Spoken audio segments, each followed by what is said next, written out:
Sphere TV from the Mailbag. Joined by Rob Palmer.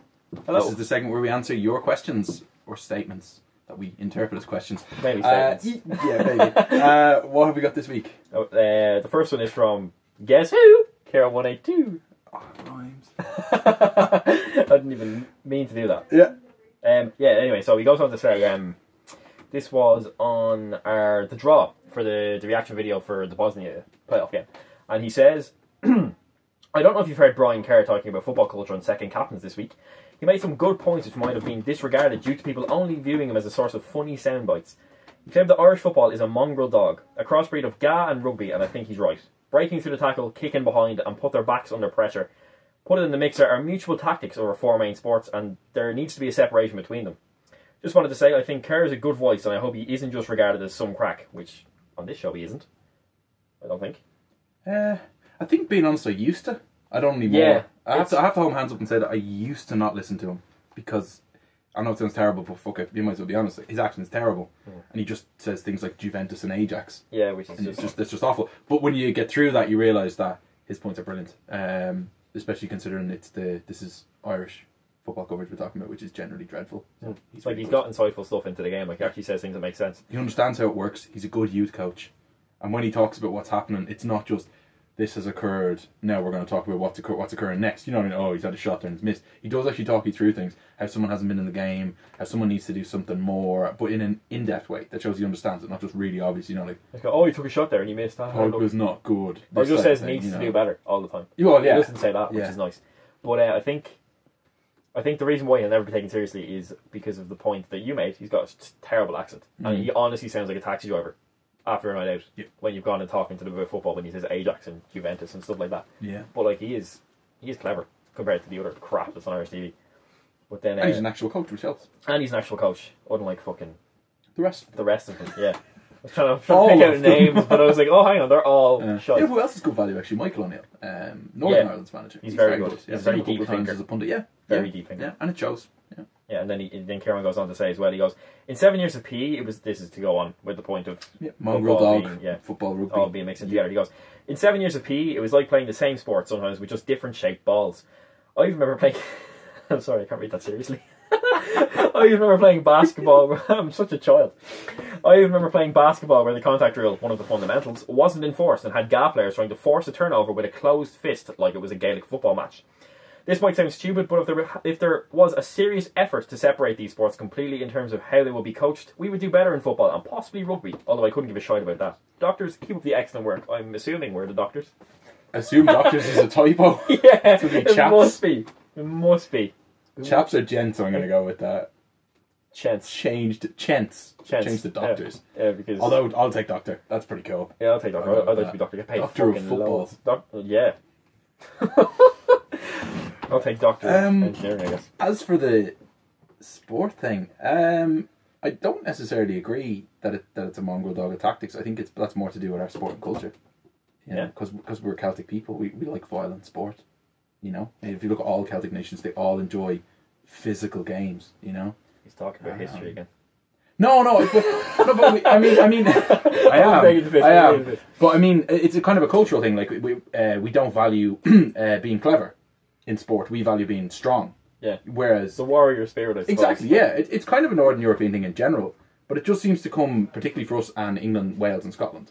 And you know, I suppose having rugby, it results in that as well. But it's just a real that you should be hard and strong, but also fair. You know, that you shouldn't cheat, because cheating is never okay, unless the cheating that you do is physical. Yeah. For some reason, then it's okay. Yeah, if you go and break someone's leg, that's totally fine. So I don't know if I wouldn't just say, oh, it's because we have these three sports. Though I do think the fact that we've GAA shows up more in our sport and performances than it does in England and the likes. Because if you ever try to play the two sports, it kind of messes you up a little bit. Because in one sport you dodge bags and you're expected to hit them. So I do remember when I was playing the two that you would literally go from... I used to go from training rugby at school where you hit the bag, you go down, you put the ball back and hope they don't kick you in the face when they're coming over you. And then the other one, people would stand like that with a bag and you would just go, oh, this is easy. And you try to lift them out of it with your shoulder and people give out to you and you're kind of like, you're not allowed shoulder charge in this sport. So there's a little bit of crossover there, but I think I do think it's more cultural. I think even as a child it's emphasised that you should hit hard. Yeah, no, I disagree. Yeah? Totally, yeah. I think Kieran's spot on with the mongrel dog thing. How many people play rugby? Well, it's not even like if take rugby out of the situation. Right. GA has completely ruined football for me because when you think that about it, noble Celtic sport. But yeah, but I don't like it. No, I'm taking but, it's okay. It's like when you think about it. Like I went to a Catholic school, so like we weren't allowed to play soccer until like pretty much we weren't allowed to play soccer up until the last 2 years or so. When like it was basically like, oh well, we might as well let you have it now. Jesus. But it was all GA. Yeah. And like you were forced to try out for the GA team, from what I remember. I think. Seriously, yeah. Forced to try out for the GA team, and like when I was younger, I was a small little pudgy fucker. Like couldn't run, couldn't do well. All I could do was roll around because I was so fat. Nothing much has changed. But anyway, we were forced to try out for the GA team, and of course, me being a small little midget, like I just got absolutely belted around the place. Never got picked. All this, right? Participation and all that. Okay. And and I think that's because most like I grew up in Dublin, obviously. And if it's like that in Dublin, considered like the most English part of Ireland, could you imagine what it's like out in like Cork or Leitrim or something? Yeah. Like it would be that times 10. Yeah. And I think that is what, because like the GA culture has been so ingrained in them that like when they go to play football, it's just, oh, they're in this in GA's football, so I'll transfer it into English football. Now that I think about it, actually, we didn't play soccer in my school either. I went to an Irish language school. It was just either basketball or GA. That was, and you got lauded for playing for the GA team, but you weren't lauded for playing for the basketball team. Yeah. There was always special praise. Maybe it is then. Maybe. I think so anyway, personally. I don't think there's necessarily a crossover in coaching, because if you pass by kids playing football, the coaches will shout things like "get rid of it" and all the stuff that you would hear on any British pitch that's malfunctioning and doesn't work in football, generally speaking, by and large. Whereas in Dublin, just to go regional again, in Dublin, the ethos of the GAA now is go games, which is taken from the Germans. Oh yeah, it's not physical. Jesus. It's about being physically fit, but it's about every kid getting as many touches as possible. You can't take more out of the ball than one hop and one solo. It's a bounce, and I thought you'll never understand a solo if you don't know the sport. I can't explain it through this video, but you're not allowed basically to take more than one 6 steps that would allow you hop on a solo, and then you have to get rid of it. So every kid gets a touch. The pitch is smaller. There are less players. These are basically the things that we want in Irish football. So old days, it used to be about killing each other, and it still is to a certain extent in other counties because they haven't adapted go games. We have in Dublin. I coached it and I refed it as well. I never played it. I wasn't young enough. But it is a great system, but it's completely, the ethos is very, very different to what it was. So GA is ahead of football in tactics. Undoubtedly. They took it from the Germans. It's the exact same system that the Germans have used, just adapted obviously to a game where you can handle it, but about touches, about participation, about kids playing. Like you have to make enforced substitutions at certain times. You cannot keep players on the bench just because... Just make up the numbers, like. Yeah, or throw them all on just to, I made all my subs 5 minutes from time. There is a certain time slot they have to go through. So yeah, no, the GA coaching is actually miles ahead. Much as I'd like to say it's football that's miles ahead, it's not. It really isn't. It's GA coaching. Maybe in time if we're right, and GA does influence football, we'll be no. Think about it. There's a fantastic generation of Dubs players at the moment, and I know we're biased. We're from Dublin, even if we don't love the GA, it's still a case. But they're fantastic footballers. But it doesn't. Nobody looks at another sport and goes, we could do that, even if they did that and took it from the Germans, if you know what I mean. So yeah, I think it'd be the endless supply. If football actually did take stuff from GA, they'd be going, oh jeez, you see that there now? We invented that, so we did. I'd rather lose. Yeah. I'd rather stay at this horrible level of unbelievable mediocrity. That's a good question though. I think Kerr's right to an extent. Most of it I would say is cultural. Our love of physical sport. Yeah. Even people who don't have a bean about rugby love to watch the hits. From Ireland. Yeah, like you sit down with the lads who haven't a fucking clue what's going on in the game, but they love the hits. Even though that's probably the least, for me personally, attractive part of the game. I love when the backs have it in hands and they play the running game. That's great.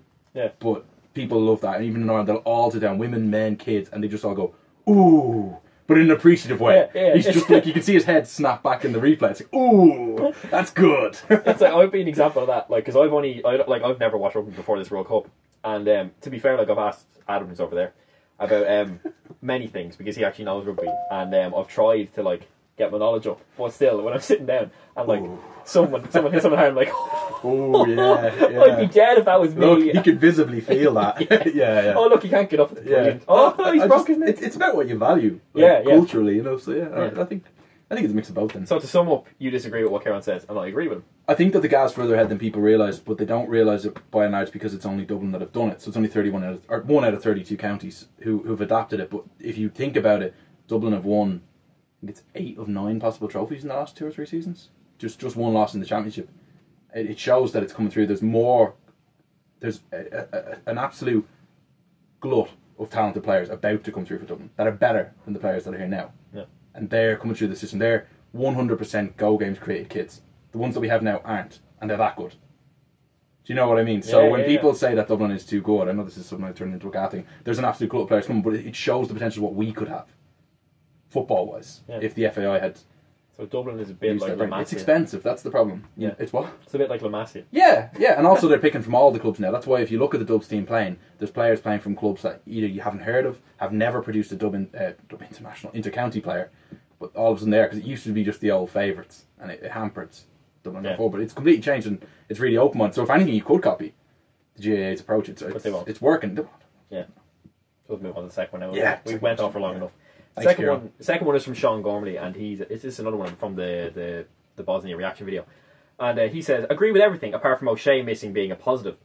Yes, he's been one of the worst players for the worst team in the league. Cannot emphasise that bit enough. Worst player, worst team. Anyway, but that leaves us... He's the captain, isn't he? Oh no, it's Kabul now, isn't it? Oh yeah, he lost the captaincy. He lost the captaincy, so that useless prick. Oh. But then he goes on to say, but that leaves us with the choice of Wilson and Clark to partner Keogh. Sorry, but both have struggled with injuries, and neither are guaranteed starters in teams they have had awful starts to the season for. The lack of centre backs is terrifying, and only really Shane Duffy and Paul McShane are there if we pick up any other injuries. Can't believe I'm saying it, but O'Neill may have to try and convince Damien Delaney to come back in for the playoffs. Yeah, like I mean, to be fair, I agree with the original point. I don't think that OShea is a huge loss. I really don't. He says he thinks that OShea is a huge loss. That's what I mean. I agree with you guys said originally in the video. Solidarity, etc. No, because he doesn't do anything. He doesn't lead. If you wanted to make the argument, I think leadership is intangible anyway. It's very hard to measure. You know, to be honest, I've never seen John O'Shea actually pull his team out of a fire. You know, was he leading when he got sent off when cool heads were needed? Nope. No. Am I pinning his entire career on one game? Yes, it's a little unfair, but it's when we needed leadership most. We needed to realise that we weren't going to qualify directly for the Euros, so if Lewandowski got through and scored, it didn't matter. Yeah. We were still in a playoff to go, and we still needed our best players there. And he didn't. I don't think he's a good leader. I don't think he's a good player. I think he's actually well past it, and it's not a big loss. As for bringing him in, I rate Mark Wilson. I think he's a really good player. I think he's really versatile. I don't think there's any problem with playing Clark either. International football is all about getting a group together. Usually you're missing your best players. That's the way it happens, especially if you've got a small group as we have. I don't think it's a problem. I think a top-rate manager, or one who is worth his salt, or the huge money he earns, should be able to get the squad together, have a week with them? Drill them. Yeah. Set up a system. It's not like we're going to go to Sarajevo and play. No. So definitely not. All he needs to do is basically tell his two centre-halves to watch Dzeko. Yeah. It's like the way I look at it is, it's O'Shea in the side that he's in at the moment does nothing but kick the ball away. Literally every time he's on the pitch, all he does is get the ball, looks up, and doesn't even drill the ball forward. Doesn't the way you'd want it in the system we play. Absolutely drill the ball at the centre forward for a knockdown. He lofts it in such a way that it makes the opposition defender favourite to win in the air, because he'll inevitably have a running jump on whoever he's aiming it for. You know what I mean? And it doesn't even matter how many times that happens. He will, and his range of passing, I mean, at the German game was shocking.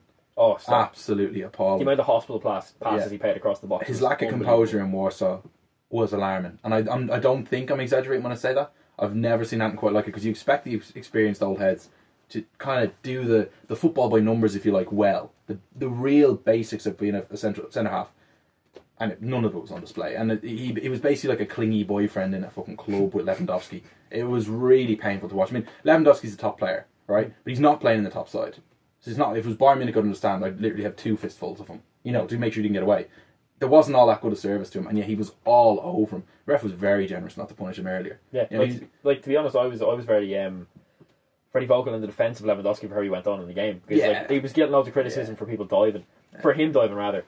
But the only reason he was diving was because the ref wasn't giving fouls against John O'Shea, in my opinion, anyway. He was getting kicked around. He was getting kicked around. He was getting dragged all over the place. It's ridiculous. But I don't think it's a loss to not have O'Shea. And I think I rate Clark highly. Yeah, even though he's got huge potential. Even though he plays for Villa, and even though he's a bit of a cripple, I think he's got the potential to be a decent Premier League mid-table centre half. The problem with Clark is that he plays for Villa in that they've had such a few topsy-turvy seasons.